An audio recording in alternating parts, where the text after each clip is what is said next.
ए राजा jail चले गए, हम थे क्या तब? मनमोहन सिंह जी के जमाने में केस पैरेट कहा गया, चलिए वो छोड़िए। पीवी नरसिम्हा राव भारत के पहले प्रधानमंत्री थे जो प्रधानमंत्री पद से हटने के बाद उनको बतौर मुजरिम कोर्ट में खड़ा होना पड़ा भ्रष्टाचार के आरोपों में। राजीव गांधी जी देश के पहले प्रधानमंत्री थे जो सीधे बोफोर्स के मामले में घेरे में आए। ये बताइए, आज ये लोग कहते हैं मुलायम सिंह जी के ऊपर डिस्प्रपोर्शनेट एसेट का केस कब से? 2004 और 5 से। मायावती जी के ऊपर 2005 और 6 से। डीएमके के नेताओं के ऊपर कब? 2007 और 8 थे। और लालू प्रसाद यादव जी 1997 में जेल चले गए थे, 1997 में, और पर्ची फाड़ रहे हैं 2014 के बाद की मोदी जी के ऊपर। तो भाई प्रॉब्लम क्या है कि इनका तो पूरा चरित्र और फितरत ही भ्रष्टाचार है। देखिए, ये इन पार्टियों की एक बड़ी खास बात है, नाम लेना है जाति का, आगे करना है परिवार को, और सत्ता में आने के बाद भ्रष्टाचार करना है। परिवार और भ्रष्टाचार को बचाना है, केवल यह उद्देश्य है, इसीलिए सब मिलकर एक होने का प्रयास कर रहे हैं। कल मोदी जी झूठ बोले, इसका मतलब कल मोदी जी ने ये कहा था अपने भाषण में, अब मैं 2014 के पहले तो कोई ईडी एक्शन ही नहीं लेता था, जांच एजेंसियां एक्शन ही नहीं लेती थी। नहीं, लेकिन अशोक जी 2014 के बाद ही हमने एक्शन लेना शुरू किया भ्रष्टाचार के खिलाफ। लेकिन आपने जितने नाम गिनाए ये तो 2014 के पहले के हैं। आप मेरी बात सुनी नहीं पाए, मैंने 97 गिराया जब ईडी थी भी नहीं। मैंने वही तो कहा। ठीक है, फोर्स के जमाने में अशोक जी मतलब कोई भी एजेंसी हो, एक मिनट, एजेंसी कोई भी हो, भ्रष्टाचार में इनको रहना है। नहीं नहीं, मैंने क्या कहा आपको कि इसका मतलब भ्रष्टाचार के खिलाफ एक्शन हुई है। एक्शन कैसे हुई है? कोर्ट से हुई है। सर, नीरव मोदी, ललित मोदी, ये दोनों ओबीसी नहीं है, तो ये ओबीसी का अपमान कैसे होगा? सर ये बताइए, मोदी सरनेम आपने प्रयोग किया, तो मोदी सरनेम किसका होता है? या तो आप सरनेम नहीं कहते। नहीं, लेकिन नीरव मोदी बनिया समाज से आते हैं, ललित मोदी भी ओबीसी नहीं है। अच्छा, ये कांग्रेस पूरा तर्क दे रही है बार बार। नहीं, तर्क, कांग्रेस का तर्क बहुत बढ़िया है। मैं एक बात कहूं आपसे, आपने 2 नाम लिए, ललित मोदी, नीरव मोदी। 2 उदाहरणों पर पूरी एक जाति या एक सरनेम को चोर कहने वाले लोग वो हैं जो हजारों उदाहरणों के बाद अगर कह दिया जाए कि सारे आतंकवादी एक समुदाय से क्यों होते हैं, छाती पीटने लगते थे कि आतंकवाद का मजहब नहीं होता और चोर की जाति होती है। वाह, 2 उदाहरणों पे एक पूरी जाति चोर है और हजारों उदाहरणों के बाद नहीं नहीं नहीं, आतंकवाद का मजहब नहीं होता है मगर चोरी की जाति होती है। इसी कारण से यह इनकी गति हो रही है। नहीं, लेकिन राजगोपालन जी, ये सवाल पर आपका टेक। सुधांशु जी, 303 एमपी बीजेपी को है, कांग्रेस को 55-50 है। आप क्यों बार बार पार्लियामेंट को रोक रहे हैं?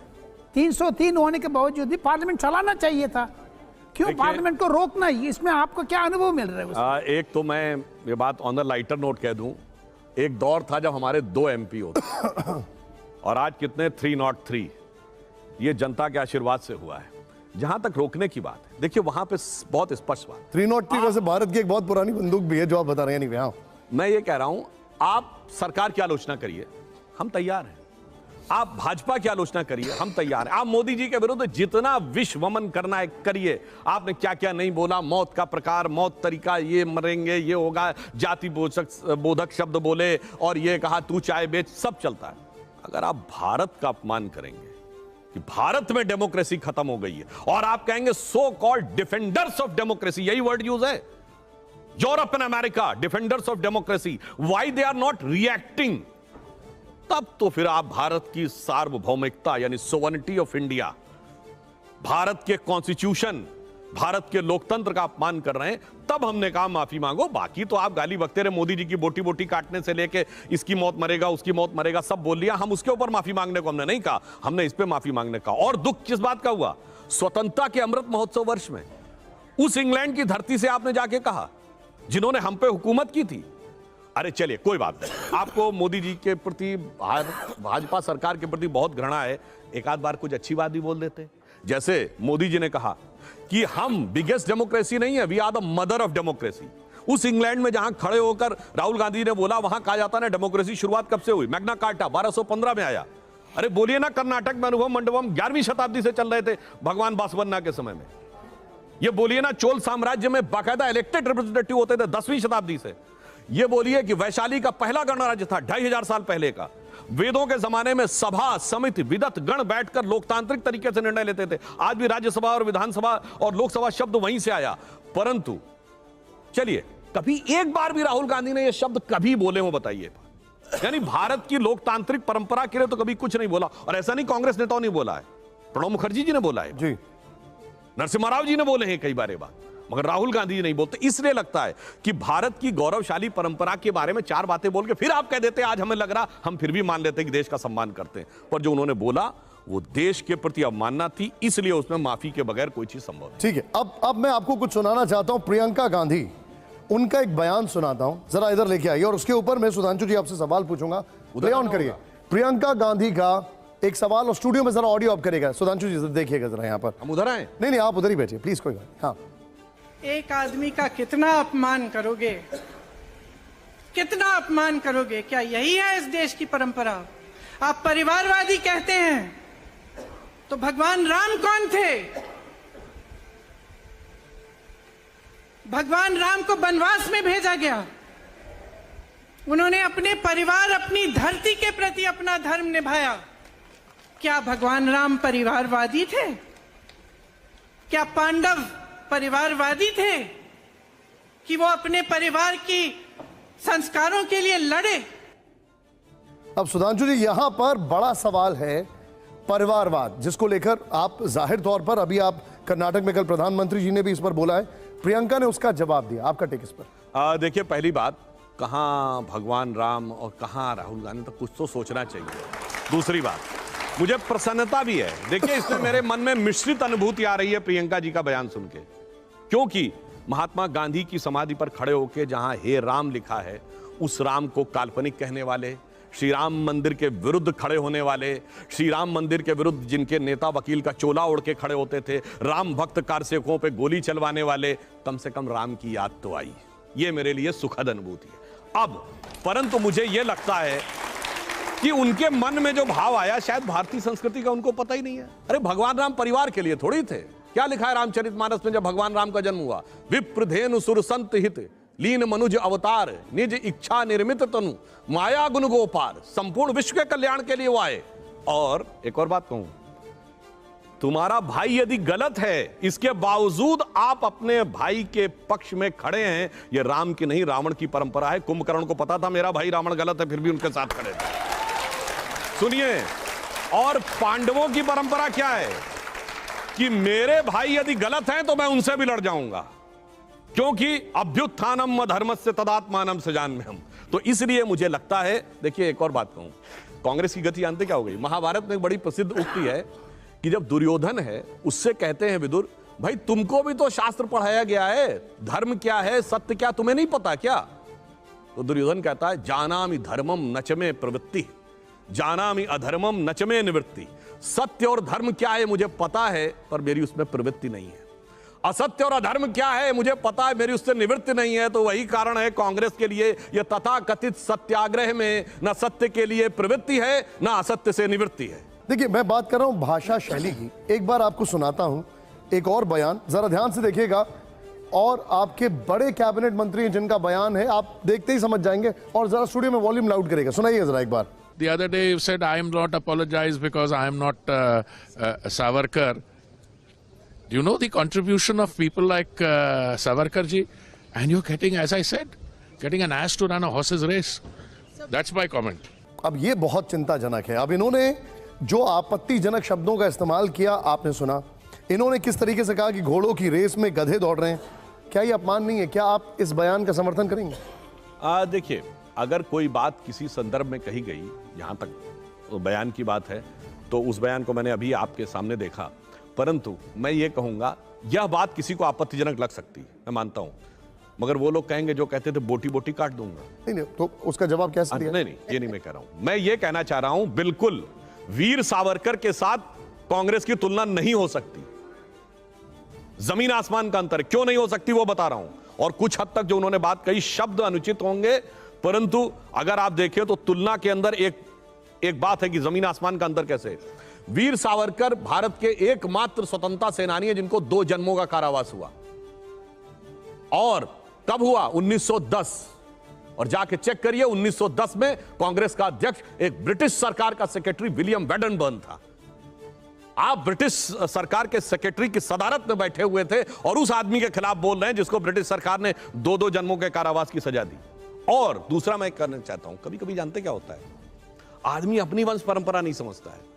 यह बताइए, सावरकर जी के लिए इंदिरा गांधी जी ने डाक टिकट जारी किया था। अब इंदिरा जी सही या राहुल जी सही, मगर अफसोस इंदिरा गांधी से लेकर असली गांधी से राहुल गांधी तक आते आते बुद्धि ऐसी बदल गई, मतलब कुछ अब मैं शब्द नहीं प्रयोग करना चाहता हूं, ऐसी बुद्धि हो गई कि एक लाइन में कहूं, बूढ़ा वंश इंदिरा का उपजा राहुल लाल, सारी लुटिया डुबो दई है ऐसा किया कमाल। जयंता जी। सुधांशु जी, राहुल गांधी अगर भारत के राजनीति में प्रभाव नहीं है, भाजपा 303 का पार्टी, मोदी जी का और अमित शाह जी का जो नेतृत्व पे भाजपा जिस जगह है, अगर वहाँ कांग्रेस का कोई प्रभाव नहीं है, तो आप राहुल गांधी के लेके इतना बड़ा इशू क्यों बना रहे हैं, डिस्क्वालिफिकेशन कर रहे हैं, और उसके कारण प्रतिपक्ष जो यूनाइटेड नहीं थे उसको आप कर्नाटक चुनाव के पहले यूनाइटेड कर चुके हैं। तो ये क्या स्ट्रैटेजिकली, इसके क्या कारण क्या है? देखिए, आप फायदा क्या है, नुकसान क्या है? आपने जो प्रश्न पूछा, पहली बात टेक्निकल, मैंने जवाब दे दिया कि disqualification is technical consequence of following, यानी एक निर्णय होने के बाद वह तकनीकी दृष्टि से वो दूसरा स्टेप था, इसलिए हुआ। जहां तक आपने कहा राहुल गांधी जी का प्रभाव नहीं है, नहीं, राहुल गांधी जी का बहुत प्रभाव है और मोदी जी का भी बहुत प्रभाव है। मोदी जी का सकारात्मक प्रभाव है, उनका नकारात्मक प्रभाव है। मोदी जी आए और सुनिए, उत्तर प्रदेश में 10 लोकसभा सीटें थी 2004-09 तक, 73। उसके बाद सब मिलके एक हो गए 2019 में, तब हम 63, और राहुल गांधी जी आए उसके बाद से अब एक सीट रह गई। यानी आज उत्तर प्रदेश में वो स्थिति हो गई जी कांग्रेस के लिए कि आज तो उतनी भी मैं नहीं है मैखाने में जितनी कि हम छोड़ दिया करते थे पैमाने में। अब आप ये कह रहे हैं कि साहब हम उनकी बातों का जवाब क्यों दे रहे हैं, क्यों रिएक्ट कर रहे हैं? हम तो बड़ी सिंपल सी बात कह रहे हैं, सत्ताधारी दल पर सारे विपक्षी दल अटैक कर सकते हैं, हम सारे दलों का उत्तर देंगे, जो मुख्य विपक्षी दल है उसको मुख्य उत्तर देंगे। यद्यपि टेक्निकली लोकसभा में नहीं, पर राज्यसभा में तो टेक्निकली मुख्य विपक्षी दल, और यह यथार्थ है कि कांग्रेस मुख्य विपक्षी दल है। या तो कांग्रेस कह दे कि हम मुख्य विपक्षी दल नहीं है, तो हम मुख्य उत्तर उनको देना बंद कर देते हैं। तीसरा पॉइंट आपने कहा कि भ्रष्टाचार के मुद्दे पे सब साथ आ गए। प्रधानमंत्री जी ने बहुत अच्छी बात कही, कोई मुद्दा इन सारे दलों को एक नहीं कर पाया, न किसान मुद्दा, न इनके हिसाब से महंगाई का मुद्दा, न बेरोजगारी का मुद्दा, क्या कर पाया? ईडी ने एक कर दिया। कारण जानते क्या है?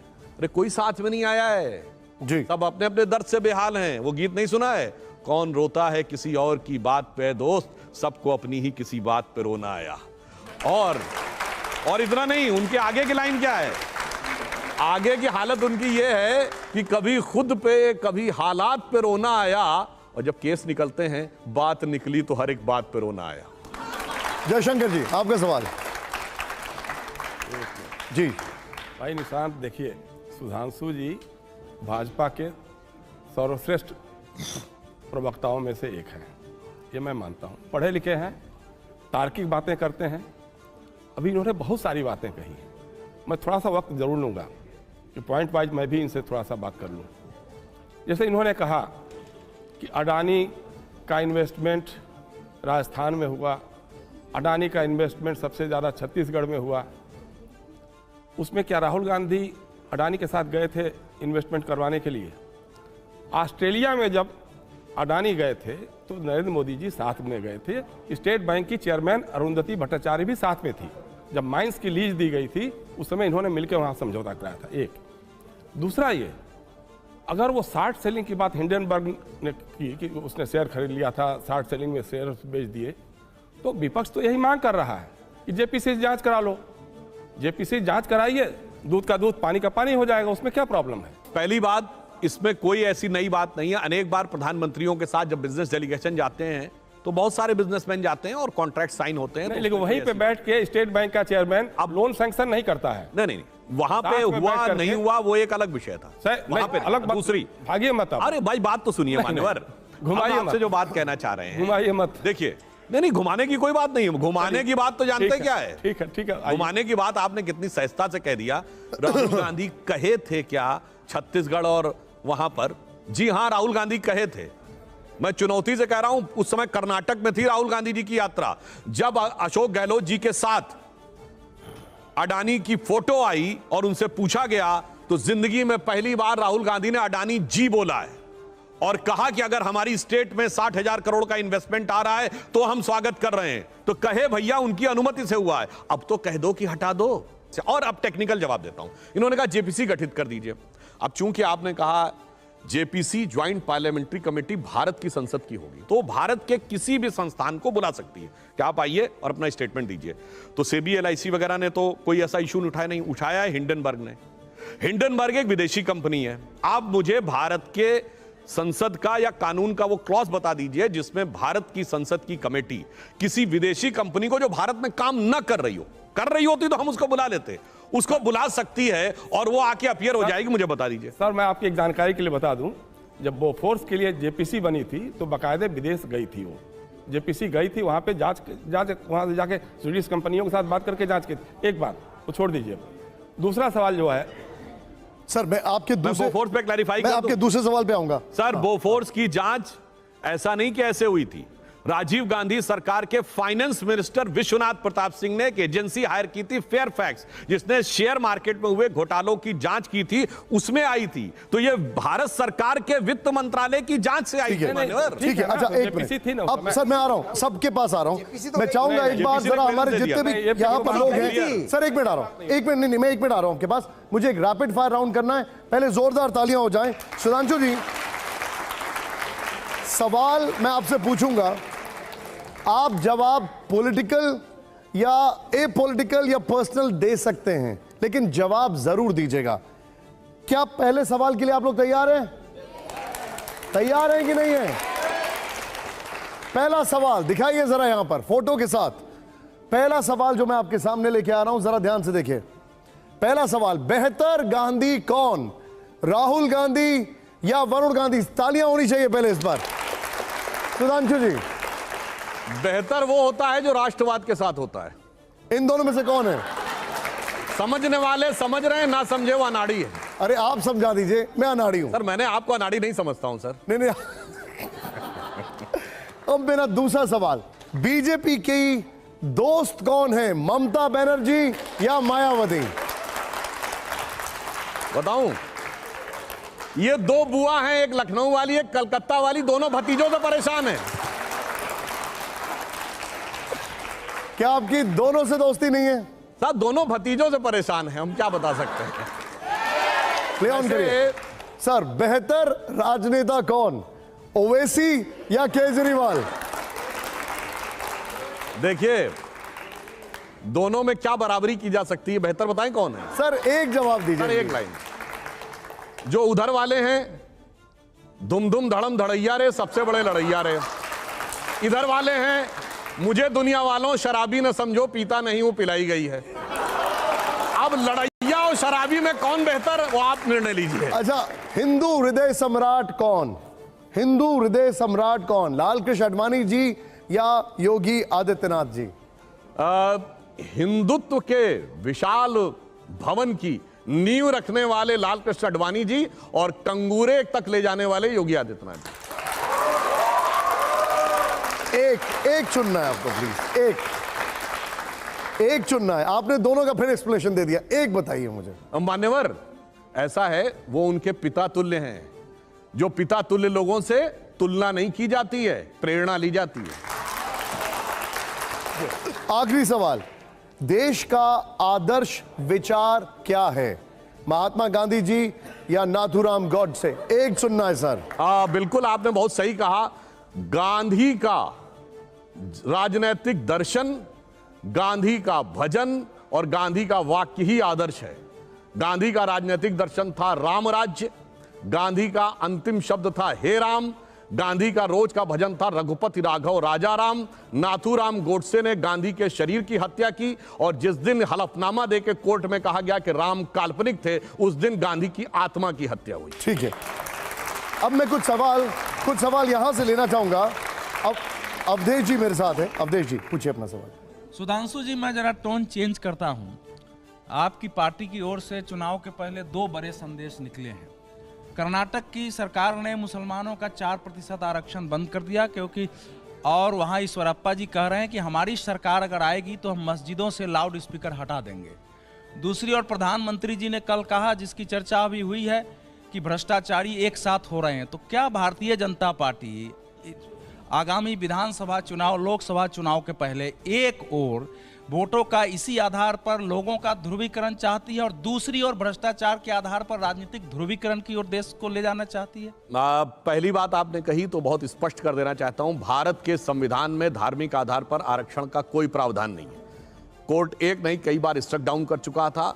कर्नाटक सरकार ने आर्थिक रूप से कमजोरी के आधार पर मुस्लिम समाज की कुछ जातियों को किया था, तब ईडब्ल्यूएस का रिजर्वेशन का कैटेगरी नहीं थी। अब इकोनॉमिक वीकर सेक्शन की कैटेगरी हो गई तो वो ऑटोमेटिकली उसमें मर्ज हो गए।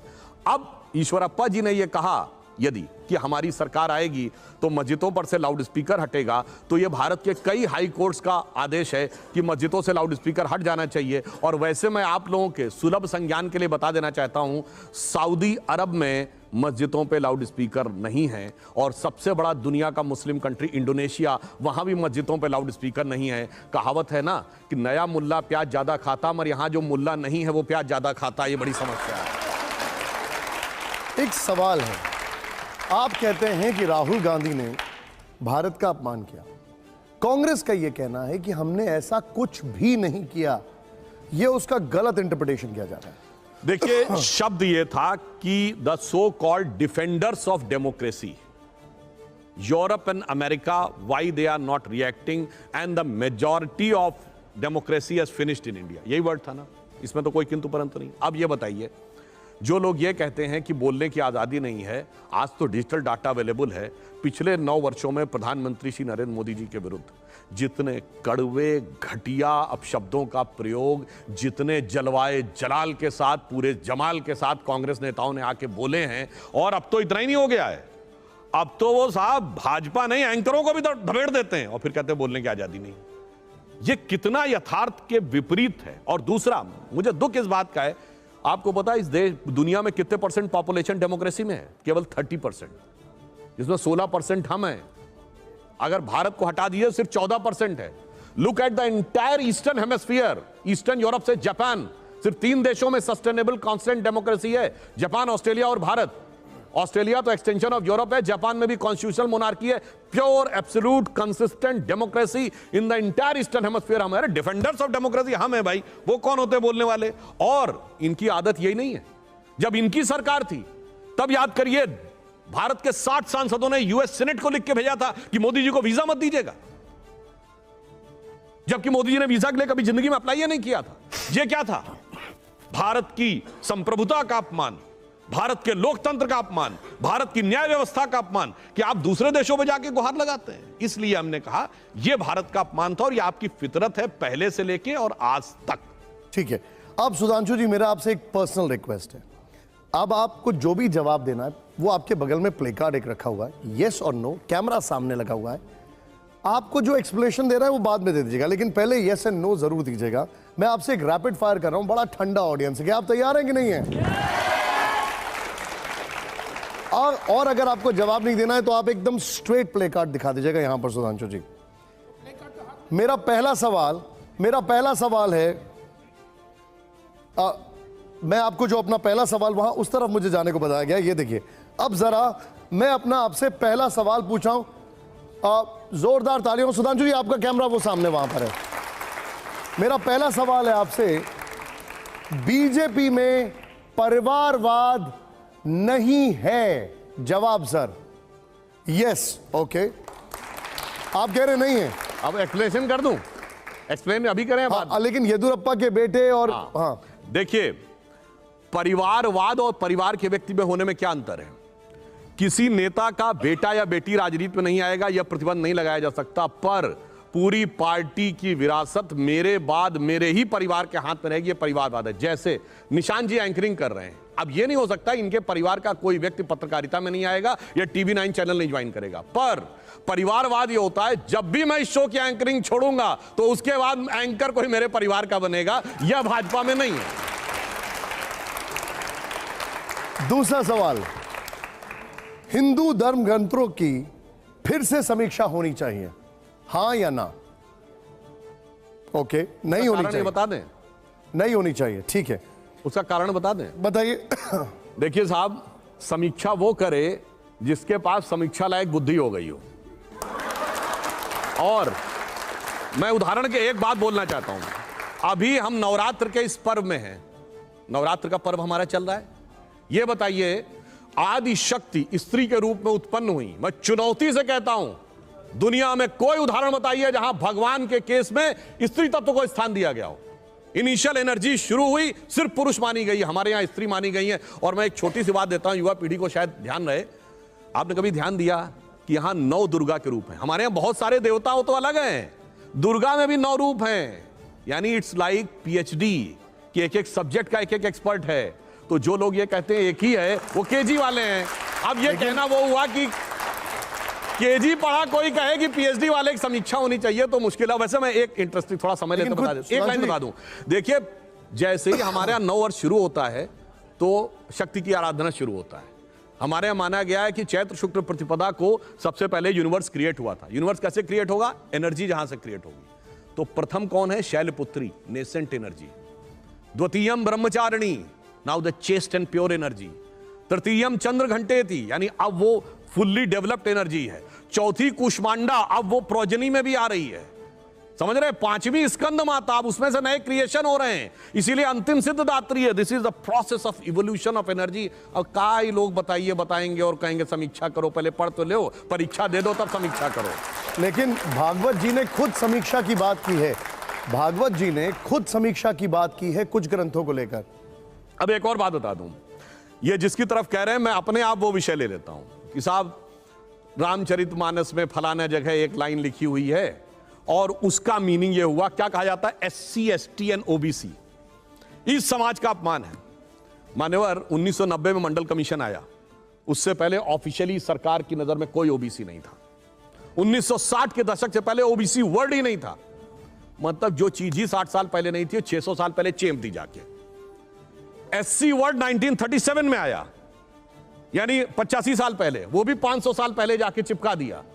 तो इसलिए हम ये कहना चाहते हैं, वो बात किस संदर्भ में कहां लेकर कैसा एक्सट्रापोलेशन किया जाता है समाज में लड़ाने के लिए। और मैं एक ही बात कह दूं, ज्यादा नहीं, इन लोगों के साथ एसटी दलितों को कहने लगे बाद में, कहां दलित तो पहले भी थे, कौन कहने लगा? व्यवस्था थी। अब सुनिए, इनको उदाहरण देते हैं, उन्हें उदाहरण देता हूं। शूद्र कौन थे? शूद्र कौन थे? कौन थे? उसी शूद्र को मैं एक बात कहना चाहता हूं, सुनिए, शेड्यूल टाइप करने लगे, शेड्यूल कास्ट करने लगे। सुनिए, अब शेड्यूल कास्ट के बाद नई कोई भाषा फ्रेंच आएगी इस देश में, तो देखिए भावावेश में बीच में आ गए। अशोक जी, एक मिनट मैं बता देता हूं, जाके किताब पढ़िए डॉक्टर अंबेडकर की, who were Shudras, chapter number 1, page number 1, paragraph number 3, उन्होंने लिखा है there is no connection of modern day scheduled caste with the Vedic age Shudras. अब आप उससे ज्यादा बड़े ज्ञानी है तो अलग बात।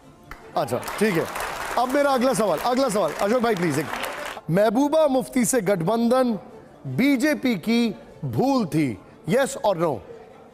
कोई सवाल नहीं, ओके, यस जवाब आया है, तालियां हो जाएं। अब सुनिए, इसमें सवाल नहीं सर, इसमें एक्सप्लेनेशन दे रहा हूं। प्रधानमंत्री जी स्वयं बोल चुके 2019 में कि हमने एक प्रयास किया था, वो महामिलावट थी। ठीक है, अब मेरा अगला सवाल, हिंदी को राष्ट्रीय भाषा घोषित होना चाहिए, यस और नो? देखिए, यस या नो या पास? सर पास में आप स्ट्रेट दिखा सकते हैं। देखिए, इस विषय में मैं सिर्फ ये कहना चाहूंगा, हिंदी के संदर्भ में राष्ट्रीय भाषा प्ले कार्ड क्या होनी चाहिए, ये पूरे सामंजस्य के साथ सबके साथ मिलकर तय होना चाहिए। प्ले कार्ड में यस और नो सर बता दीजिए, आपकी राय क्या? प्ले कार्ड सर, अगर आप ये कहने का प्रयास कर रहे हैं तो मैं सिर्फ एक बात कहना चाहता हूं, हिंदी का भारत की राष्ट्रीय भाषाओं के साथ बहुत गहरा संबंध है, मगर अफसोस कि आज ये जो सवाल पूछा जाता है वो लड़ाई लगवाने के लिए पूछा जाता है। नहीं, सवाल बिल्कुल लड़ाई लगवाने के लिए पूछा जाता है। और मैं जवाब देना चाहता हूं, मराठी भाषा में सबसे बड़ा नाटक है जाणता राजा, और जाणता राजा जब समाप्त होता है तो शिवाजी के राज्य के बारे में क्या छंद बोला जाता है? इंद्रजिमी जम पर, बाणव सुवम पर, रावण सदम पर, रघुकुल राजे। ये हिंदी और अवधी में लिखा हुआ है, मगर मराठी और हिंदी में लड़ाई लगवानी है। अब सुनिए, मैंने ये बात सुनिए, मैं थोड़ा इसमें करना जरूरी है, सुनिए। मैं आपसे तर्क में तो जीत नहीं पाऊंगा। नहीं, तर्क नहीं सर, फैक्ट के साथ। ये बताइए, लेकिन एक मिनट, यस और नो बता दीजिए। सर मैं इसीलिए यस और नो इसीलिए बता रहा हूं, ये प्रश्न पूछने वालों का मतलब होता है वो जानते ही नहीं कि भाषाएं कहां से जुड़ी हुई हैं। ये बताइए, गुरु ग्रंथ साहब का आखिरी पद क्या है जो आखिरी अंग में लिखा है? राम नाम सिमरन करो जाके सम नहीं कोय, सिमरत ही संकट मिटे दरस दिखावे सोए। तो इसलिए वहां सारा संबंध है। तमिल और संस्कृत का संबंध है, मगर ये तो साहब सवाल इसलिए लाना है कि लड़ाई लगवाना है। ठीक। अब अगला सवाल बड़ा क्रिटिकल है सर। बीजेपी उद्धव ठाकरे से दोबारा गठबंधन के लिए तैयार है, हां या ना सर? प्लीज प्ले कार्ड से सर। जरूरत ही नहीं है। हाँ या ना सर? सर जरूरत ही नहीं। अच्छा हाँ या ना सर? या पास? जरूरत ही नहीं है सर। सर हाँ या ना? Question irrelevant sir. हाँ या ना या स्ट्रेट? Sir question irrelevant. जैसे ये वैसा ही प्रश्न है जैसे, तो आप प्ले कार्ड उल्टा करके ऐसे कर सुनिए दीजिए। तो सर, ये वैसा ही प्रश्न है कि सदन में कोई प्रस्ताव पारित कराने के लिए भाजपा को समर्थन की दरकार है। अरे भाई 303 की मेजॉरिटी है तो जरूरत ही नहीं है। मैंने जब संजय राउत जी से सवाल पूछा था तो उन्होंने क्या जवाब दिया, दिखाइए जरा। उद्धव ठाकरे को भविष्य में बीजेपी से गठबंधन नहीं करना चाहिए। वो कह रहे नहीं करना चाहिए। कभी उद्धव ठाकरे को बीजेपी से कोई गठबंधन नहीं करना चाहिए। इसका सीरियस जवाब दूं कि लाइटर नोट पे? लाइटर नोट ही दे दीजिए सर। एक मुगले आजम का डायलॉग है कि अनारकली कैद कर ली गई और मैं देखता ही रहा, तो कहता है और तुम कर भी क्या सकते थे। ठीक है। अब अगला सवाल, आरोपी के घर पर बुलडोजर चलवाना अन्याय है, यस और नो सर? यस और नो? ओके, अन्याय नहीं है। ओके, इस पे भी एक लाइन बोल दूं? नहीं सर, इस पे नहीं। अब अगले पे आप मुझे एक कविता की लाइन बोल दूं? चलिए बोल दीजिए। मुझे याद आ जाता है जब बुलडोजर की बात आती है तो यूपी चुनाव में एक बड़ा भोजपुरी की गीत की लाइन बड़ी फिट हुई थी, बड़ी चली थी कि बिलवा में घुस जाएला सब सांप बिच्छू गोजर, चलेला जब चाप के बाबा का बुलडोजर। अगला सवाल सर, बड़ा इंटरेस्टिंग सवाल है। 2024 से पहले नीतीश कुमार फिर पलटी मारेंगे, हाँ या ना सर? सर ये प्रश्न का ये मुझसे पूछना अनाधिकार चेष्टा है। अरे आप कांग्रेस के इंटरनल मैटर पे बोल देते, इस पे नहीं बोल सकते सर। यस और नो? पल पल परिवर्तित प्रकृतिवेश वालों के बारे में मैं अगले पल क्या होगा तो नीतीश कुमार जी के लिए ना कल का पता ना पल का पता। मैं क्या प्ले कार्ड में क्या है? प्ले कार्ड में क्या है सर? प्ले कार्ड में यस और नो? ठीक है।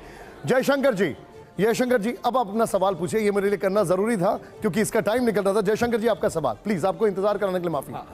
नहीं, बार बार सवाल आया सावरकर के बारे में। सावरकर को भारतीय जनता पार्टी अपना रोल मॉडल मानती है क्या? एक।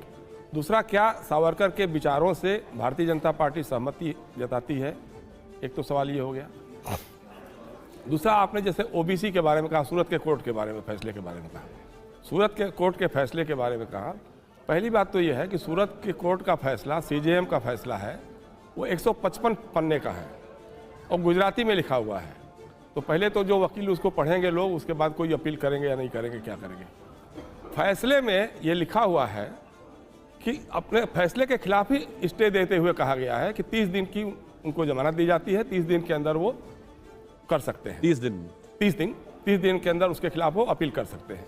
इसमें लोकसभा अध्यक्ष को इतनी हड़बड़ी क्यों हो गई? क्योंकि जब स्टे मिला हुआ है, ऑलरेडी स्टे मिला हुआ है, उस पर लोकसभा अध्यक्ष ने अचानक क्यों ऐसा फैसला कर दिया कि उनको उनकी सदस्यता रद्द कर दी जाए? एक तो एक हो गया। दूसरा मैं जानना चाहता हूं, सवाल हो गए इसी के साथ है कि ओबीसी का सवाल आया। इसमें कौन कौन ओबीसी है? जैसा निशांत ने भी पूछा था, ललित मोदी है या नीरव मोदी है। ये कहा था कि चोर और भगोड़े नीरव मोदी, ललित मोदी और किसी और का एक नाम लिया था, ये सारे सरनेम मोदी क्यों होते हैं? मोदी सरनेम वाले चोर क्यों होते? प्रॉब्लम ये हो गई थी, ये बोलते तो बच जाते। अच्छा सर, अब जवाब नहीं, एक सेकंड बस इसी में। सर ये एनेक्स्चर 1 2 3 करके आ रहा है। आतंकवाद का मजहब होता है कि नहीं? नहीं होता है। नहीं होता है। चोर की जाति होती है? चोर की जाति होती है क्या? चोरी की जाति होती है, आतंकवाद का मजहब नहीं होता। नहीं, आप ये कहते हैं, यही गड़बड़ है, अधूरी बात प्रॉब्लम है। अधूरी बात मत करिए। आपने कहा था आतंकवाद, सभी मुसलमान आतंकवादी नहीं होते हैं। हमने नहीं कहा था। सुनिए, जिसने भी कहा, सुनिए, मगर सर जवाब देने दीजिए, शो का समय सभी मुसलमान आतंकवादी नहीं होते हैं, लेकिन मगर सभी आतंकवादी मुसलमान होते हैं। ये आपत्तिजनक स्टेटमेंट था ना? था ना? तो फिर राहुल गांधी का स्टेटमेंट कैसे आपत्तिजनक नहीं है? कि मोदी से सरनेम वाले चोर होते हैं? तो अगर उसको आप फिर उस पर मुकदमा तो करिए बड़ी ना। अजीब बात है नहीं, साहब, उसको- वहां पर तो सही है, नहीं, यहाँ पे नहीं, गलत है। उसको ठीक है। सुधांशु जी आप मानिए कि वो लेकिन अपमानजनक था। मैं इस शो को बताइए। वाइंड अप कर रहा हूं। सुधांशु जी बहुत बहुत शुक्रिया, थैंक यू सो मच आने के लिए। जोरदार तालियां हो जाए। बहुत बहुत शुक्रिया सर आपका, thank you very much, thank you.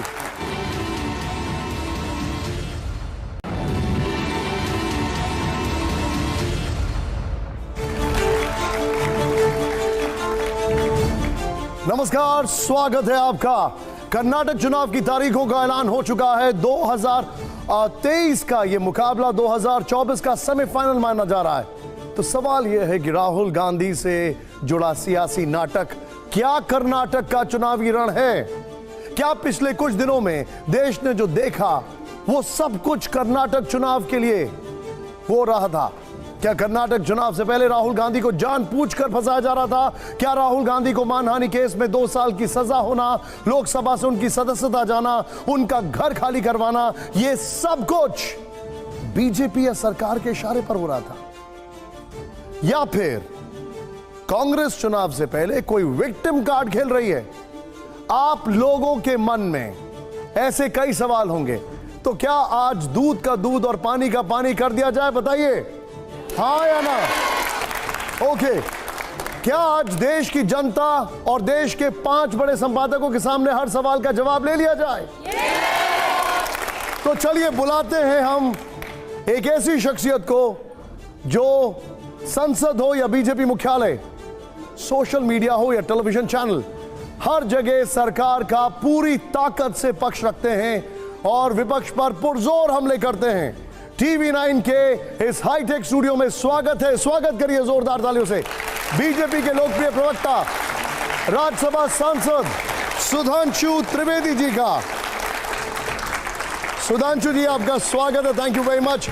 हमारे सीनियर्स हमारे साथ यहां पर हैं, आपको दिखाई दे रहे हैं अशोक वानखेड़े जी, मेरे साथ हैं प्रदीप जी, मेरे साथ आपको दिखाई दे रहे हैं जयंता घोषाल जी, आपको दिखाई दे रहे हैं राजगोपालन जी, बैठिए सर प्लीज बैठिए, और आपको दिखाई दे रहे हैं यहां पर जयशंकर गुप्ता जी और अवधेश कुमार जी सामने हैं, आनंद जी मेरे साथ हैं, विपिन है, करुणा है।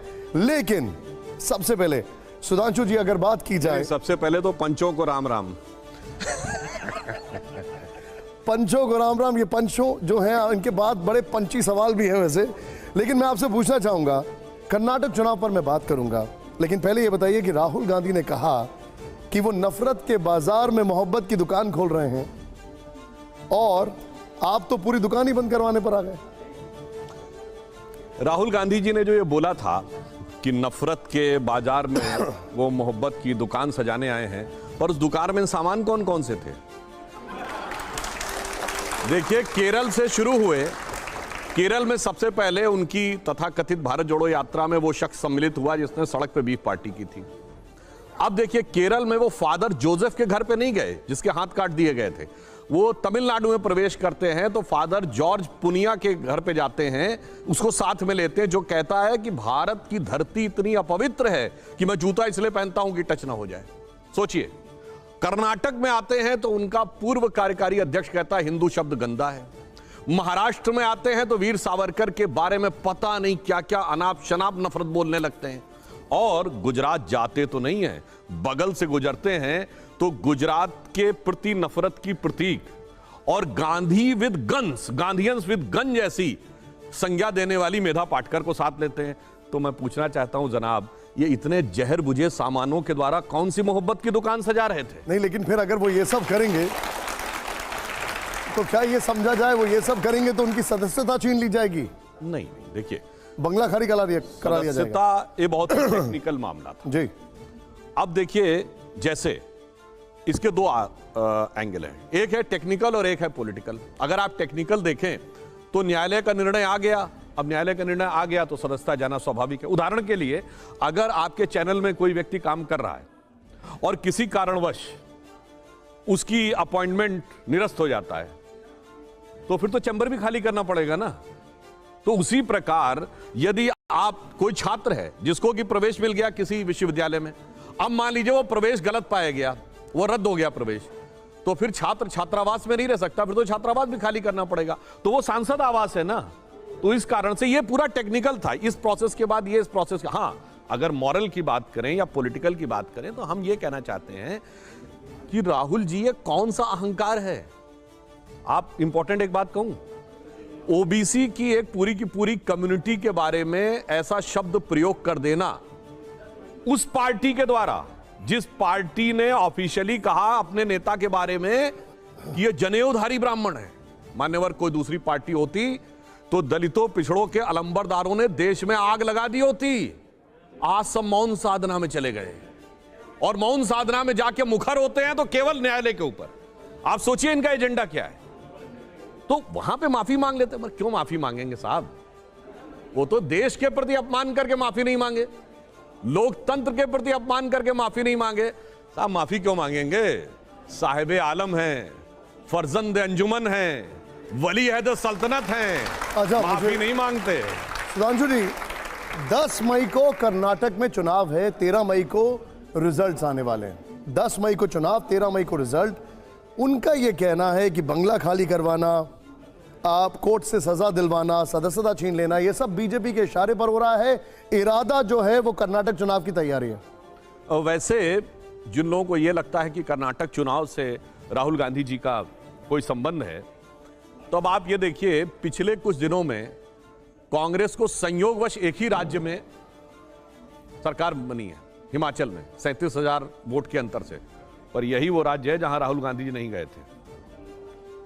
तो आप ये सोचिए कि समस्या तो ये है कि राहुल गांधी जी के आने से कोई हमारे लिए समस्या होती हुई सोचना तो खामख्याली है।